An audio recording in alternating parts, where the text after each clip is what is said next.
essa é a aula de língua portuguesa, ou melhor, a aula de literatura, né? Já tá dando nó na cabeça, né, cara? A aula de língua gramática, aula de preparatório para concurso, Deus o livre. Mas tudo bem. Essa é a nossa aula de literatura, nossa aula 14. Se você quiser abrir a apostila, essa aula consta na apostila, na página 57, tá? É um dos estudos de caso que eu coloquei, né, cara? Alguém me perguntou a respeito dos temas da UFMS. A UFMS tem costume, no final de abril, passar a lista, né? Diferente da UFGD, que a UFGD já passou a lista até para 2022, né? 2021, 2022. A UFMS tem passado a lista de leitura obrigatória todo final de abril, né? Agora com Covid, etc., né, cara? Então o negócio aí ficou meio travado, mas alguns livros tendem a se repetir. Então, uma lista, né, 9 livros, desses 9, alguns vão repetir. Então, eu não sei quais vão repetir. Então, à medida que nós avançamos nas nossas aulas, eu tenho reproduzido esses livros, né? Na aula passada nós falamos a respeito dos espumas flutuantes. Hoje, então, ficou a aula de estudo de caso, né? Seja bem-vinda, minha amiga, fica à vontade, tá? Um bom dia a todos. Então, fica, então, o estudo de caso do livro Inocência. Não sei se você você já teve, né, a oportunidade de assistir o meu vídeo, né, que eu falo a respeito da prosa romântica, né, cara? Então, está disponível já na plataforma, né? Assiste lá, tem alguns exercícios para você fazer, acompanhando a apostila. No caso, essa aula seria a aula 13, tá? E a aula de hoje, a aula 14, cara. Então, vamos lá? Eu gosto muito dessa aula ao vivo, né, bicho? Né? Eu poder estar interagindo com vocês e tal. Mas não tem nada, não. A gente faz aqui, tá? Então, qual que é o motivo da aula? O motivo da aula é um raciocínio sobre uma obra específica, né, cara? Então, no caso, a obra do Visconde de Toné. Visconde de Toné, um carioca, né, brasileiro, Visconde de Toné, mas passou muito da vida na França, falava francês fluentemente, escreveu a maioria das suas obras em francês, né? A maioria dessas obras foram traduzidas pós a morte dele, mas ele escreve também livros em língua portuguesa, ele é bom brasileiro e tal, e escreveu Inocência. Cara, vamos lá, eu preparei um slide, deixa eu compartilhar aqui com vocês. Muito bem. Então acompanhe aqui. A partir de agora eu compartilho a minha tela com vocês, tá bom? Tudo que eu fizer na minha tela vocês vão ver aí, tá? Então eu falei para vocês, tá? Isso faz parte da apostila, é a aula 14, tá? O estudo de caso Inocência, né? O livro Inocência de Visconde de Toné, tá bom? Eu preparei um slide para a gente poder fluir melhor, né? Para que a gente possa fluir melhor na aula, né? Então, a aula do Visconde de Toné especificamente, né? Eu separei aqui algumas capas de livro, né? Essa daqui é a capa da editora Melhoramentos, né? Inocência, né? Aqui uma capa de um trabalho dos alunos, achei muito interessante, por quê? Porque tem a borboleta azul. A borboleta azul vai passar a ser um personagem dessa aula, é uma personagem desse livro, a despeito que nós temos, né, como é que é o nome da ciência? Eu sempre esqueço o nome da ciência, cara. O camarada é um entólogo. Como é que é o nome dele? Você lembra aí o nome do entomólogo? Entomólogo, né? Então, por causa do Meyer, né, do entomólogo que está lá na fazenda do Sr. Pereira a tentar descobrir alguma amostra nova, algum espécime novo, né, para o seu estudo, né, das borboletas, né? E aqui uma cena, né, cara, porque Inocência, claro, né, virou filme, né? O nome do ator, eu esqueci o nome do ator, mas o nome da menina, né, é a Fernanda Montenegro, novinha, né? Eu sempre confundo o nome desses atores da Globo, cara, desculpa aí, tá? Mas aí notem os atores, né? Ela bem novinha, né? Uma das estreias dela no cinema, né? Eu acho que essa menina devia ter nesse filme aqui, não devia ter 18 anos, a menina, né? Que é justamente a ideia da idade da inocência no livro, né? Pois bem, E aí o que acontece? Uma pequena biografia, né? Eu chamei de biobibliografia, né? Por quê? Porque vai falar tanto da vida dele quanto a obra dele, né? O nome dele é Alfredo Descragnoli Toné, né? Nasceu no Rio de Janeiro, tá? Em 43. Só que ele foi oficial do Exército, tá bom? Oficial do Exército. Deixa eu ver se tem alguém aqui para participar. Isso. Seja bem-vinda, minha amiga. Estamos no meio do processo aqui. Fica à vontade, tá? Bom, então, no caso, né, ele é oficial do Exército, né, na época da Guerra do Paraguai, tá? Tema de um dos livros um dos livros muito famosos dele também, né, o Retirada da Laguna, né? Retirada da Laguna, escrito originalmente em francês, traduzido para o português por um camarada chamado Salvador de Mendonça. Por essa época, hospedou-se na fazenda da família Pereira, né? Eu digo lá no vídeo da aula sobre a prosa romântica, que essa fazenda, muito provavelmente, ficava às margens, aqui no Mato Grosso, né? Antigamente, né? Mato Grosso, tá? Antigamente, Mato Grosso. Então, ficava aqui, no caso, hoje, no Mato Grosso do Sul, nas margens do rio Paranaíba, muito provavelmente onde hoje é a cidade de Paranaíba, tá? Por quê? Porque esse pessoal cortou desde lá do Rio de Janeiro, passando por Minas Gerais, cortou para vir para o conflito aqui na fronteira, né? Então, muito desse terreno hoje, que é o Mato Grosso do Sul, muito desse terreno ele foi invadido por Solano Lopes. Solano Lopes invade aqui e invade também hoje o que a gente conhece como Rio Grande do Sul, tá? Então, a guerra teve duas frentes. Teve uma frente aqui, no Mato Grosso, e uma frente no Rio Grande do Sul. Na frente do Rio Grande do Sul, nós temos um personagem emblemático, né? Por quê? Porque diz a história que o nosso exército ele era muito zoado, muito bagunçado, entendeu? Então não tinha necessariamente uma disciplina. Por quê? Porque o Brasil, no começo da sua independência, até antes, né? Com o governo ainda de Portugal, né? O que o Brasil fazia? O Brasil fazia o regime eu nunca consigo falar, cara, coronelismo, né? O sistema dos coronéis, tá? Então, como o Brasil não conseguia montar um exército para suas fronteiras, tal, então o que ele fazia? Dava terra, né? E o dono dessa terra, ele recebia um posto militar. Se ele tinha muita terra, ele era coronel. Se ele não tinha tanta terra assim, ele era um tenente-coronel. Se a terra dele fosse menor ainda, ele era major. E aí o que acontece? Ele ganhava um posto militar e ele distribuía postos militares com seus jagunços. Colegas, é por isso que lá no Nordeste, né, nós temos o cangaço, um dos cangaceiros mais famosos, né, Virgulino Ferreira, né, o Lampião. Ele recebeu, no caso do fazendeiro com que ele trabalhava, o título de capitão. Então, o Virgulino Ferreira se intitulava, né, Capitão Virgulino Ferreira, tá? E aí ele abandonou o dono da fazenda e foi para a criminalidade, mas continuou com o título de capitão, ok? Então, esses títulos eram distribuídos na fazenda e fardamento militar, tal, mas o pessoal todo subordinado ao dono da fazenda. Com a ocasião da Guerra do Paraguai, irmão, o que acontece? Esse exército ele é totalmente desbaratado, ele é desbaratado no sentido que é um exército indisciplinado, entendeu? Surge a pessoa do Duque de Caxias.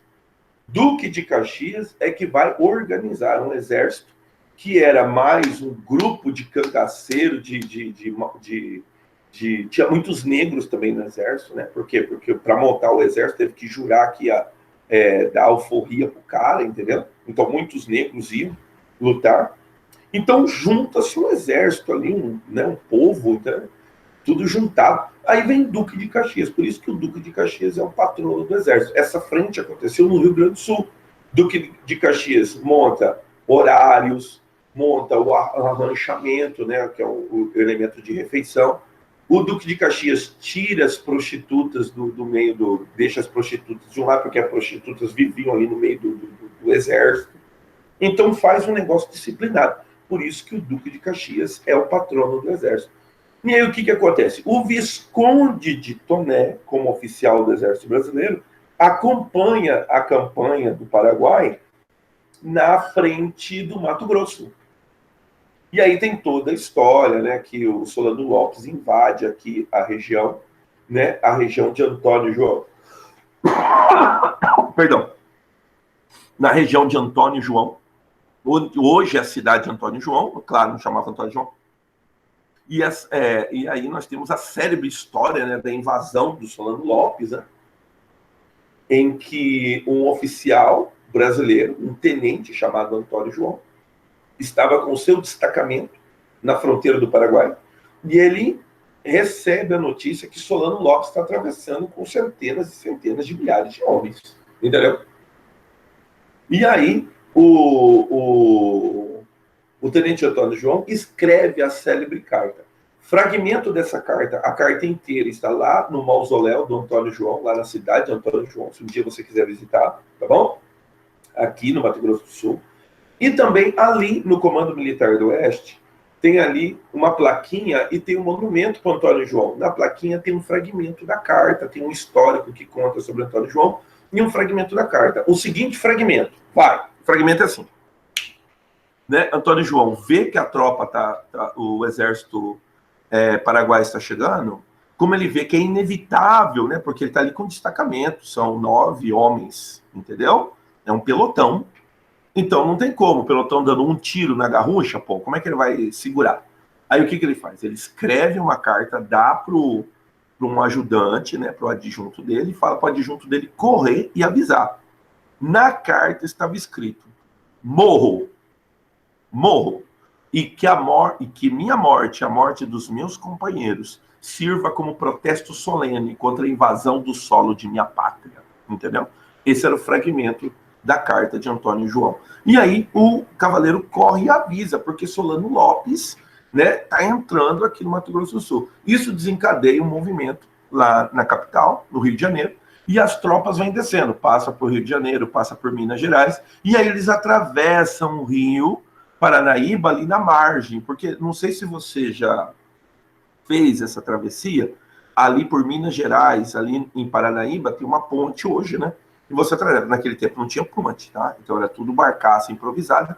E o exército atravessa ali, vem aqui para a região de Campo Grande, aí atravessa ali a região de Aquidauana, e aí encontra-se com nativa por nome alguma coisa Lopes, esqueci o primeiro nome dele, que ele ganha o nome de Guia Lopes. Então, ele é o guia que vai guiar as tropas brasileiras. No primeiro momento, as tropas brasileiras se perdem e elas sofrem uma derrota. É a famosa retirada da Laguna. Na retirada da Laguna, o Visconde de Toné estava presente. Então, nós temos várias histórias. A retirada da Laguna é considerado, talvez, um dos livros ícones, né, da biblioteca do Exército, tá bom? Então, da bibliografia das Forças Armadas, da bibliografia do Exército, tá bom? E aí eu tenho a retirada da Laguna. Aí o pessoal se reorganiza, tal, vem mais soldados de Minas Gerais, tal, e aí eles vão para a campanha com a companhia do Conde Du, que era Du, né? Uma coisa assim. Conde Du. E o Conde Du é genro do Dom Pedro II. E aí, o que acontece? Aí tem, né, no caso, aí eles vêm com mais tropas, mais gente e tal, e aí eles desencadeiam a vitória, né?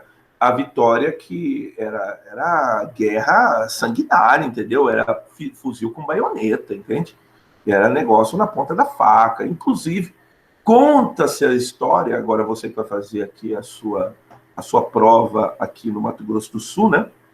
Conta lá no Retirada da Laguna que no avanço das tropas brasileiras, eles chegaram numa região, no alto de uma serra, né? Numa região com os índios lá, porque os índios eles eram meio que parceiros na situação, porque os índios moravam aqui e os paraguaios estavam invadindo. Então os índios faziam uma guerra de guerrilha, assaltavam soldados paraguaios e tal. E o que acontece? O Visconde de Toné entra numa dessas aldeias e as índias estão chorando. Aí ele pergunta o que está acontecendo, está havendo um ritual, né, de sepultamento, ritual esse que eu já tive a oportunidade de assistir, é um canto muito triste, é um canto né? Eu lembro que uma vez cheguei na aldeia, muito jovem, estava sendo entoado esse canto, é um lamento, né? Enquanto o papai lá fora estava fazendo o caixão para a criança que havia morrido, né? Então eu vi testemunhar fazendo o caixão e as índias cantando uma ladainha, né? Um lamento. E aí o Visconde Toné chega na aldeia e aí tem ali as índias cantando. Ele pergunta, aí as índias vão contar a história de um personagem chamado Pacalalá. O Pacalalá, percebendo que os paraguaios estão invadindo, ele vai até Miranda para pedir ajuda, porque ele era jovem, né? E ele, como ele era jovem, forte, ele foi eleito representante da aldeia. Ele ascende ele é um cacique da aldeia, jovem, mas ascende porque os índios percebem que o negócio tá esquentando, o negócio tá ficando tenso.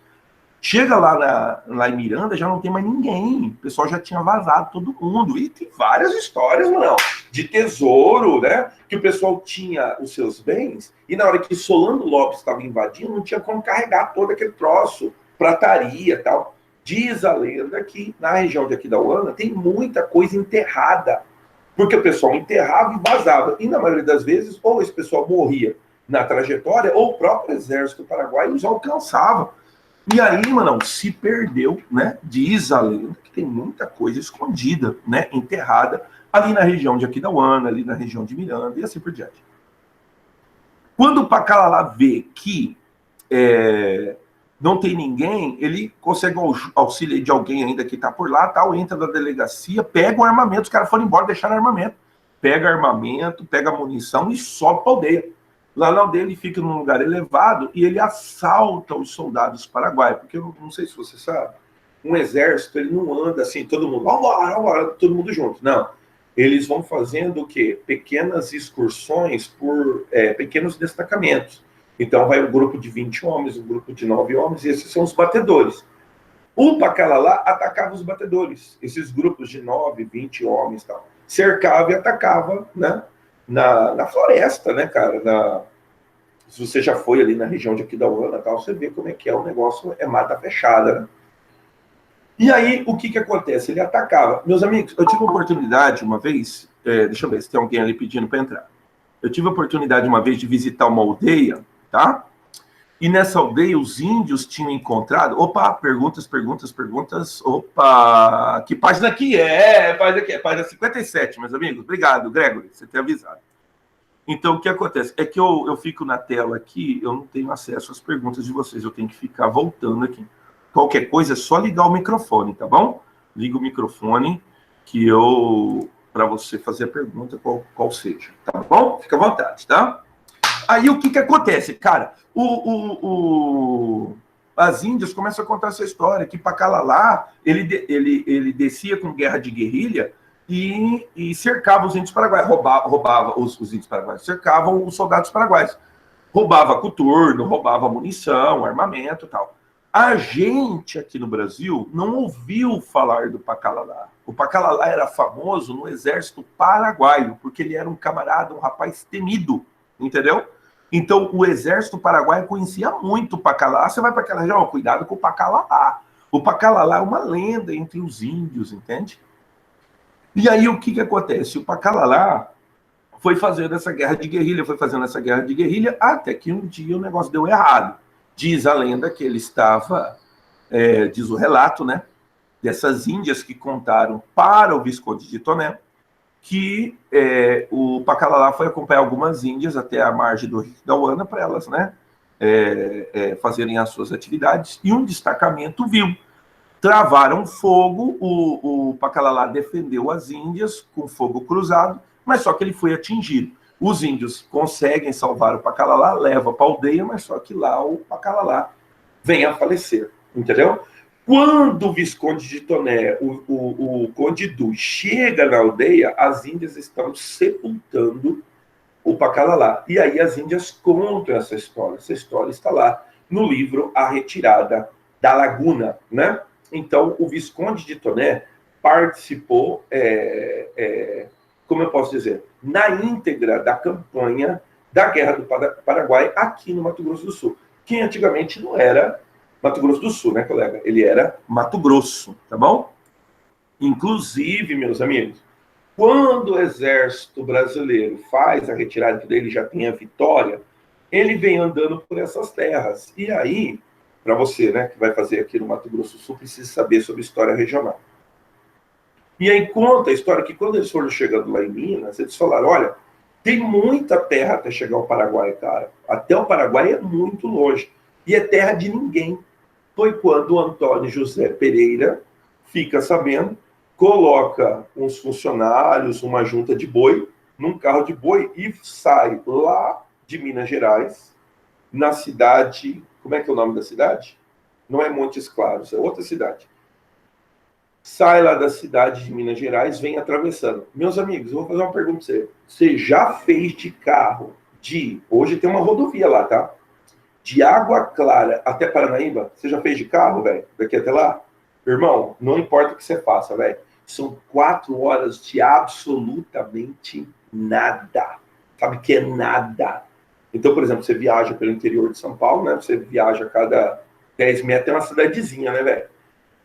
Você entra no Mato Grosso do Sul, ali pelo Rio Paranaíba, saindo, ali você tem acesso direto a Minas, tá? Já você sai ali, atravessa a ponte, já está em Minas. E ali você chega em Paranaíba. Se você sair de Paranaíba e vier em direção a Campo Grande para passar em Água Clara, de Paranaíba até Água Clara, mano, são 4 horas de absolutamente nada. Eu fico pensando desses caras no lombo do cavalo, no lombo do jegue, do burro, puxando o carro de boi, atravessando esse monte de nada, meus amigos. E aí o Antônio José, o José Pereira Neto, chega aqui na forquilha, né? Do Prosa e do Segredo, onde hoje lá tem um monumento, né? Onde hoje lá tem o Horto Florestal, e ali ele monta a sua primeira fazenda, né? E ali ele monta a sua fazenda, deixa um funcionário lá com a esposa, cuidando do gado e da fazenda, e toma posse ali. Volta até a sua cidade de Minas Gerais, traz a família. Quando ele traz os filhos, traz a mulher, nessa segunda vinda, o funcionário já, né, com a esposa, já teve um filho, pra você ver como que demora.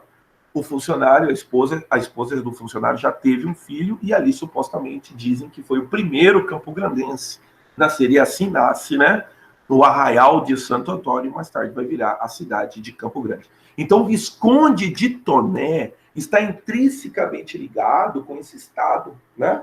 E nessa passagem dele pelo Rio Paranaíba, ele conhece uma tal de fazenda da família Pereira. Dizem que essa família foi a inspiração para a sua obra máxima, chamada Inocência. Tudo bem, então? Gostou desse pequeno relato? Aí o que acontece?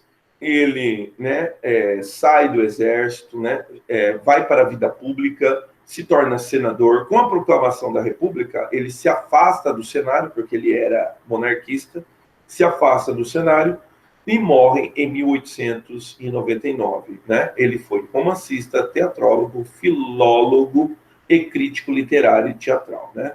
Morre em 1899, no Rio de Janeiro. Tá? Pois bem, aí eu tenho aqui uma pequena relação de suas obras, né? Cenas de viagem, Diário do Exército, né? Retirada da Laguna, Mocidade de Trajano, Inocência, que é de 1872, tá? Histórias brasileiras, Da Mão à Boca se perde a sopa, algumas peças de teatro, né? Ouro sobre Azul, né? Ouro sobre Azul, por um Tris Coronel, Céus e Terras do Brasil, e Amélia Schmidt. Pois bem, vamos imediatamente ao resumo. O resumo, meus amigos, está ali na página 57. Ele está bem feitinho, então você faz a leitura dele, tá bom? O que consta da história? Conta a história da fazenda dessa tal da família Pereira. Esse seu Pereira, tá bom? Martinho dos Santos Pereira. Esse seu Pereira tem a sua fazenda lá, e a fazenda, na hora que a gente chama de fazenda naquela época... muito importante, tá? Essa fazenda, a despeito da inspiração ter sido feita, provavelmente na família Pereira, aqui do Mato Grosso, a cidade ao qual ele é inspirado fica em Goiás, tá ok? Então, supostamente, essa fazenda está nos Goiás, tá? No Cerrado, sim, mas no Cerrado goiano, tá? O ano é 1860, tá? Moram na fazenda os escravos serviçais do Sr. Pereira e uma filha, cara, a filha, né, do senhor Pereira, né? O nome da menina Inocência, tá? E aí, alguns personagens emblemáticos, eu vou falar de alguns deles em especial, né? Mas aí, qual que é o caso? O caso é que o livro vai tratar, né, dessa história do... Primeiro eu vou contar a história, né? Que daí, no caso, o seu Pereira mora lá com a sua filha. E aí, as pessoas que viajam, tal, não tem hotel, irmão, não tem cidade. Então, eu tenho dois personagens importantes. Um é o alemão, né? Um alemão, o Guilherme Temple Meyer, que ele é esse estudioso de borboletas, esse estudioso de insetos, né? E ele chega lá e está hospedado na fazenda, tá?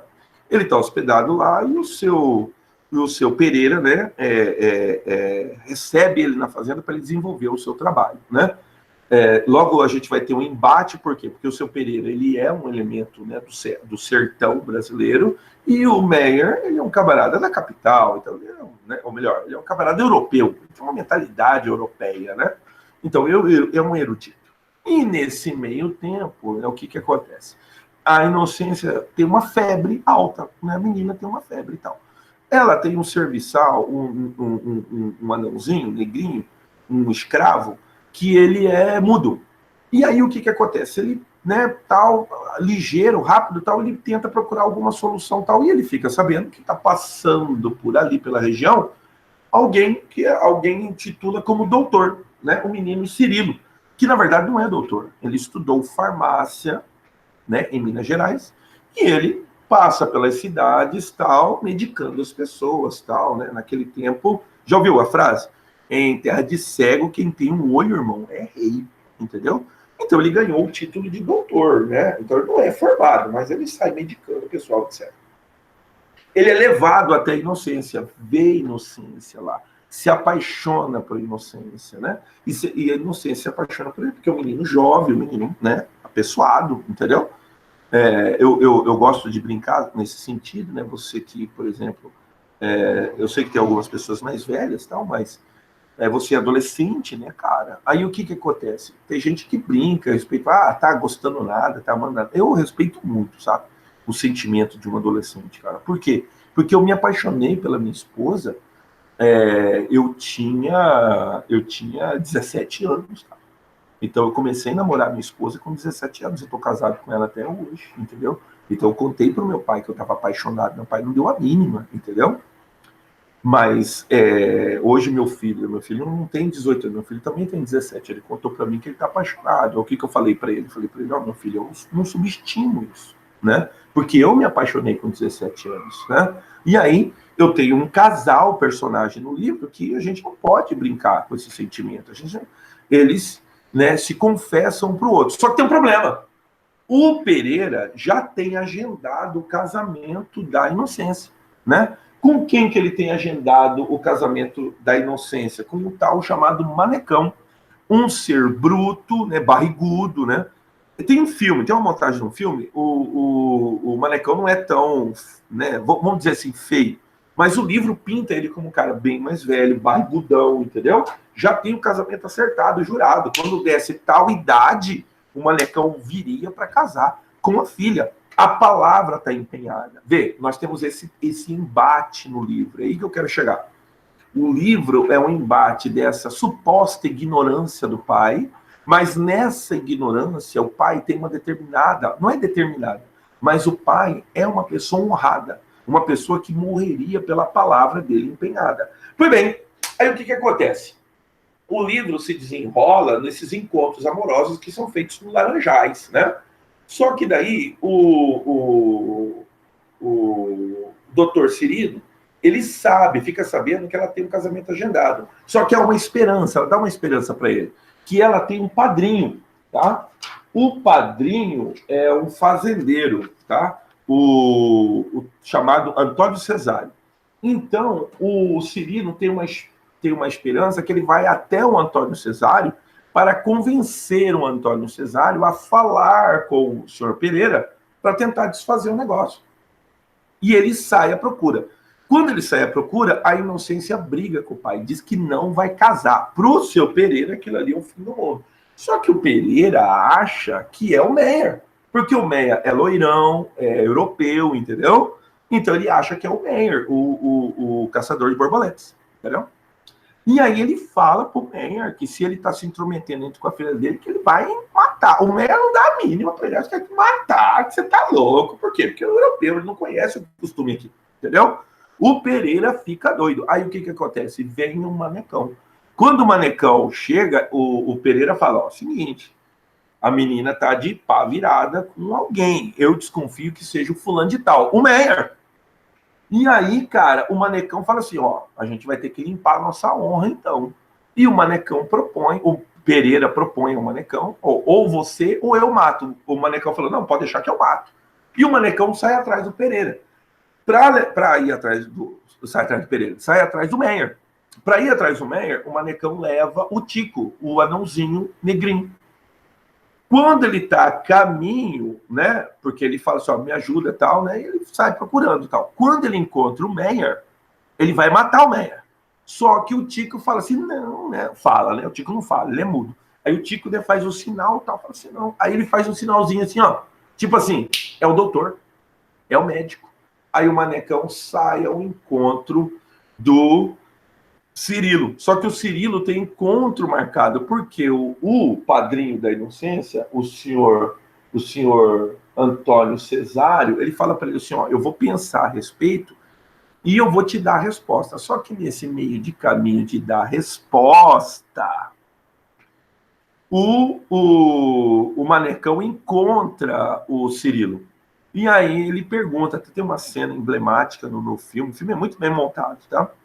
E aí ele pergunta, você me conhece? Eu falo, não, não te conheço. Você conhece Inocência? Aí o Cirilo entende o que está acontecendo. Ele ajoelha, chora e grita, Inocência, né? E aí a palavra inocência, aí no caso, tem duplo sentido, né? Inocência porque ele é inocente, inocência porque ele evoca a menina inocência. E ali um manecão dá o tiro e mata, lava a honra. É um livro que fala sobre a honra, o sistema da honra, entendeu?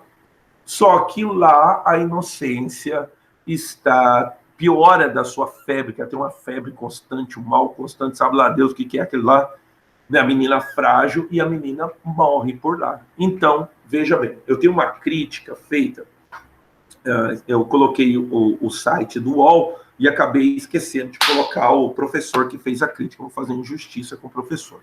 Mas vou falar a crítica dele aqui, tá? Eu peguei isso aqui lá no site do UOL, coloquei a descrição, caso você queira entrar lá, tá bom? A aula está sendo gravada, você entra lá. Descrições realistas, essa foi a crítica, tá? O romance considerado por alguns uma espécie de Romeu e Julieta, tá? Um Shakespeare brasileiro, um Shakespeare do sertão brasileiro, região que o autor conhece muito bem em suas andanças como militar. Não sucumbe ao excesso de sentimentalismo, com descrições bastante realistas da natureza brasileira. O fato de ele ter conhecido os ambientes que descreve faz uma grande diferença. Toné consegue, ao longo da obra, realizar uma bem contada história de amor, com um final trágico, a partir de um triângulo amoroso. Por que é triângulo? Porque a menina já está jurada para o manecão. Só que entra o doutor Cirilo na jogada e a menina se revolta com o pai. Repleta de descrições do modo de falar e de viver do sertão brasileiro, isso mesmo. A parte linguística do negócio é muito apurada, tá? Essa combinação é rara na literatura brasileira, pois exige o domínio dos dois tipos de discurso, tanto o discurso romântico quanto o discurso realista, tá? Mas a obra é representante do realismo, necessariamente do realista, desculpa, é representante do romantismo, perdão, do romantismo, mais precisamente do romantismo regionalista, tá ok? Muito bem. Então, veja bem, muito importante, a partir dos componentes da obra, tá? Eu fiz aí na apostila, acompanha na apostila aí, eu fiz na página 57 uma descrição de cada personagem. Cada personagem vai evidenciar um momento específico como personagem, o arquétipo da pessoa, sobretudo na pessoa do Pereira, que é o sertanejo brusco, que empenha a palavra. Então é um livro que fala sobre a honra, que fala sobre a palavra. Eu não posso voltar a minha palavra atrás. Aí fica a sua crítica, mas como é que o pai vai jurar a menina em casamento? Então esses direitos femininos, colega, naquele tempo ele era relativo, não é como é hoje, entendeu? Então, o que reza é a palavra do pai. E aí eu tenho uma menina que se revolta contra essa ordem. Assim como acontece no Romeu e Julieta, o livro trata sobre ordem. Qual que é a ordem, né? A obediência ao pai, a obediência às regras familiares. Na hora que essa regra é rompida, como no Romeu e Julieta, o amor dos dois não dura 4 dias. O amor de Cirino e Inocência também não dura a vida inteira, né? Ele acaba em morte, né? É o manecão que mata o doutor, é a menina que morre em casa com a sua febre, tá? Então o livro fala, sobretudo, o livro retrata o sofrimento dessa caminhada. A grande metáfora, meus amigos, está em que a vida é uma caminhada. Nós estamos atravessando agora um momento muito especial. Então, nós estamos reclusos em nossas casas. Eu detesto, acho que eu já falei aqui numa ocasião também, vou repetir. A gente não está de quarentena, porque quem fica de quarentena é doente, irmão. Entendeu? A gente está recluso com as nossas famílias. Eu estou com os meus filhos em casa. Isso tem que ser um prazer, entende? O que se perde. Então, eu estou convivendo mais com os meus filhos, estou passando o dia todo com eles, estou assistindo séries com eles, né? Estou lendo livro com eles, né? Que é uma leitura que a gente está fazendo aqui em casa. Ah, eu não mencionei, né? No vídeo, porque eu gravei o vídeo na quarta. Então, na quinta-feira, ontem, foi o Dia Internacional do Livro, né? Então, estou aqui com o Laurentino Gomes, né? Adoro, né, cara? História do Brasil, né? E eu estou lendo livros e assim por diante, cara, convivendo, estamos tocando junto, né, fazendo música juntos, tá? Então, a caminhada da vida é uma caminhada de sofrimento. Então, a vida, agora citando, né, o Gonçalves Dias, né, o Gonçalves Dias, uma das nossas primeiras aulas, a vida é combate, colegas, que é o fraco abate, mas que é o bravo e é o forte só faz exaltar, entendeu? Então, o livro fala sobre o sofrimento, a caminhada do sertanejo em busca dos seus objetivos através de longas distâncias. Colega, se você faz essa travessia ali, de carro, hein? De carro, de Água Clara até Paranaíba, você vai entender do que eu estou falando. O que são essas longas travessias. O pessoal fazia isso daí no lombo do cavalo, irmão, entendeu? Sendo que no percurso existe a dificuldade do abrigo. É por isso que o seu Pereira entra, a fazenda do Pereira entra na questão. Então, essas longas distâncias são a metáfora da longa caminhada que é a vida, cara. E essa vida, ela pode ter as suas coisas boas e as suas coisas ruins. Essa é a metáfora do livro, tá? A simplicidade é claramente observada através do comportamento dos diálogos entre os personagens típicas, tá? Então, há uma simplicidade. Tem a negra, né, que é escrava, né, na casa, que é a Maria Conga, que trata da menina. O Tico, né, que é o anãozinho mudo, e assim por diante. Contradições. Há uma contradição, comprova-se entre o jeito de ser do sertão e a forma avançada da Europa, contrapondo o Pereira e o Meyer. Então, essa contradição que vive o próprio Visconde de Toné, um homem da corte, um homem estudado, viajado, né, pela França, falava francês fluentemente, e aí vem para a Guerra do Paraguai e tem contato com esse homem, com esse brunco, né? Esse homem que vive nas regiões do sertão brasileiro. Então, uma região de muita contradição. O amor, né, cara? A história, a temática do livro é o amor. Um amor tão puro e verdadeiro que, por falta de condições de existência, preferiu a morte, ou pelo menos foram levados a ela, tá? Por quê? Porque não teria como brigar com o sistema, né? O amor não venceu, meus amigos. O sistema vence. Olha a honra. A honra é um elemento muito importante, uma palavra esquecida já. Então, Pereira, para manter a honra da família, sacrifica a própria filha, já que sua palavra estava acima de tudo, tá? Então, ele empenha a própria filha em detrimento dessa honra, né? Eu tô falando para vocês, né? Eu tô em casa, né? E aí eu assisti aquele filme El Cid Campeador para preparar a aula dos meninos do primeiro ano. E eu sugeri para eles assistirem, né? E aí no filme tem uma fala muito sensacional, né? O El Cid fala assim, né? Ele vai lutar com o campeão do rei, e o campeão do rei fala para ele, vá para casa, né, Rodrigo, né? Ninguém vai brigar com você, vai desconfiar de você porque você não quis lutar com o campeão do rei. E ele fala assim: como é que eu vou voltar para casa sem honra? Como é que um homem pode viver sem honra? Entendeu? Uma palavra esquecida, meus amigos, né? Nesse Brasil de roubalheira tal, né? A palavra honra, né? Por isso o estudo do livro é sensacional. O estudo do livro fala sobre a honra, né? O livro fala sobre a beleza, que é retratada através da paisagem, do sertão e da inocência. Beleza essa que vai se culminar com a descoberta de uma borboleta rara, uma borboleta azul, que o Meyer vai dar o nome de inocência, tá? E aí a história termina com o Meyer, né, lá na Europa, tal, lá no seu círculo com seus estudiosos, ele apresentando o espécime, a borboleta azul, que ele colocou o nome de inocência, né, em homenagem à beleza da menina, que realmente deveria ser muito bonita. Também um tema é a escravidão, representada tanto pela Maria Conga como pelo Tico e os outros funcionários da fazenda, certo? Meus amigos, essa é a leitura do Inocência. E agora, eu tenho os exercícios da apostila, só que eu gostaria de fazer alguns exercícios da UFMS, pode ser? Vamos lá, no finalzinho da nossa aula, vamos lá? Diz o seguinte: considerando a leitura do romance Inocência, de Visconde de Toné, assinale as alternativas corretas. Meus amigos, esses exercícios são de somatória no tempo, ó. Nós estamos falando de 2004, 2005, 2003, tá bom? Então faz muito tempo. Mas notem como o exercício é muito bem elaborado. Fica a minha crítica agora aqui, né, para essas provas recentes da UFMS, que mais se parece com provas de concurso, né, público que a gente lida aí no dia a dia.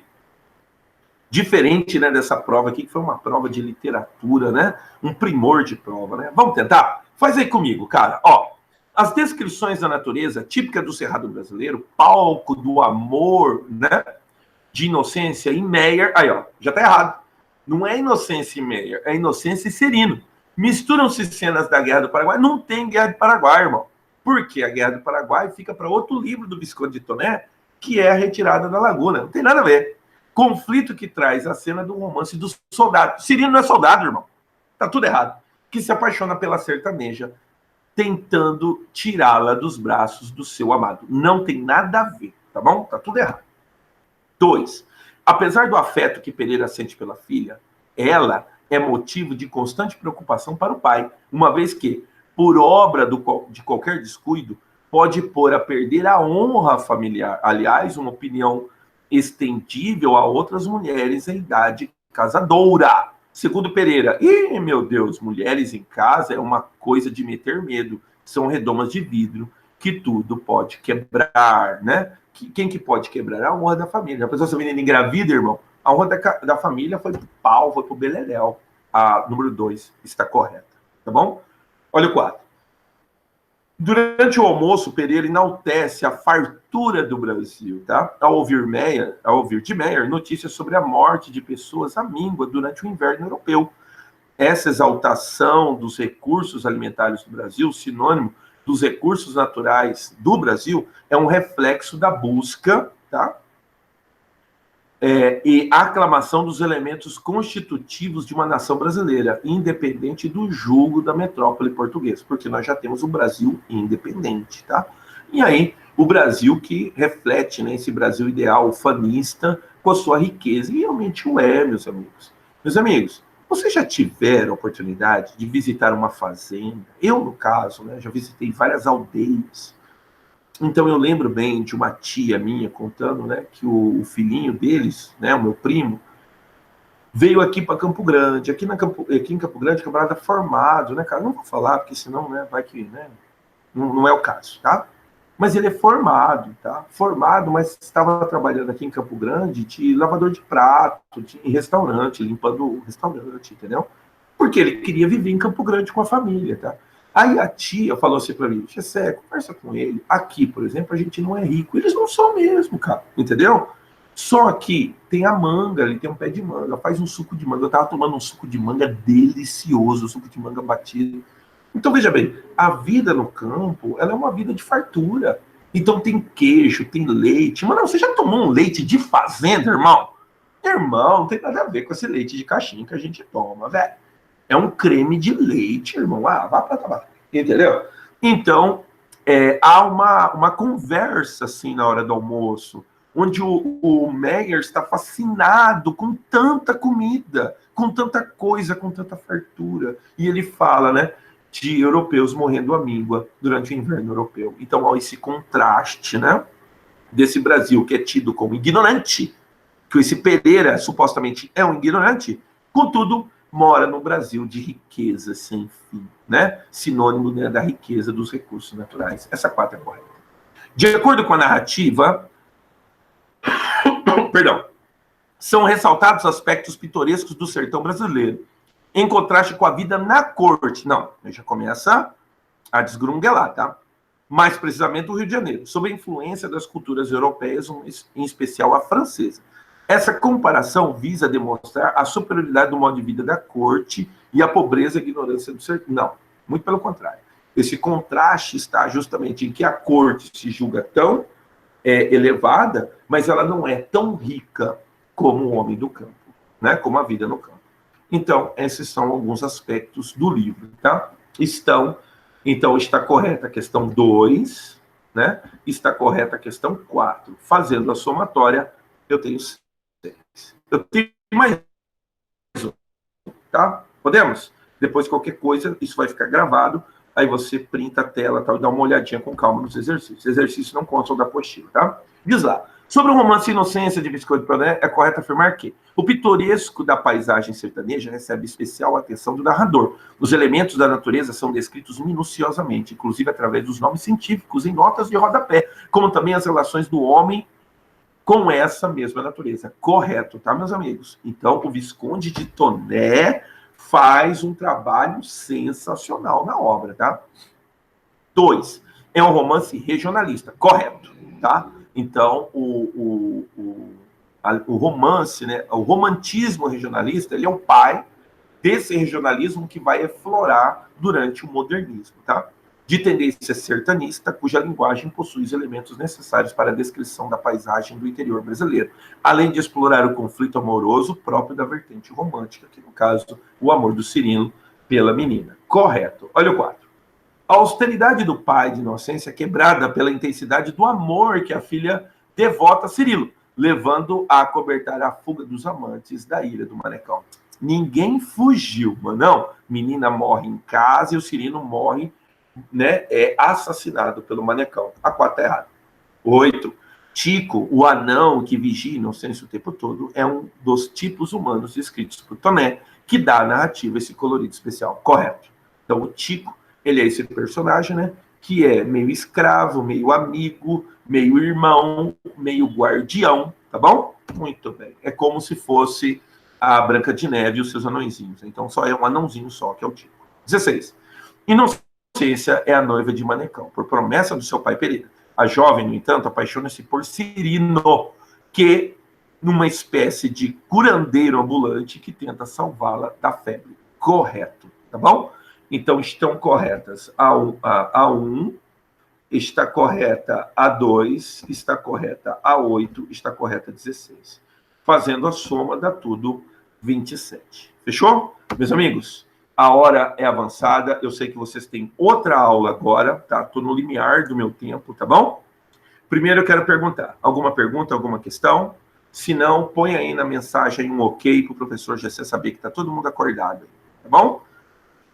No mais, meus amigos, muito obrigado pela audiência. Isabela, muito obrigado, tá? Natália, muito obrigado, tá ok? Pela presença de vocês, tá ok? E Marina Nobre, olha, um abraço, tá? Na Vitória, muito obrigado pela presença, tá? Qualquer coisa, Isabela, Gabriele, qualquer coisa, estou ali no Whats, tá bom?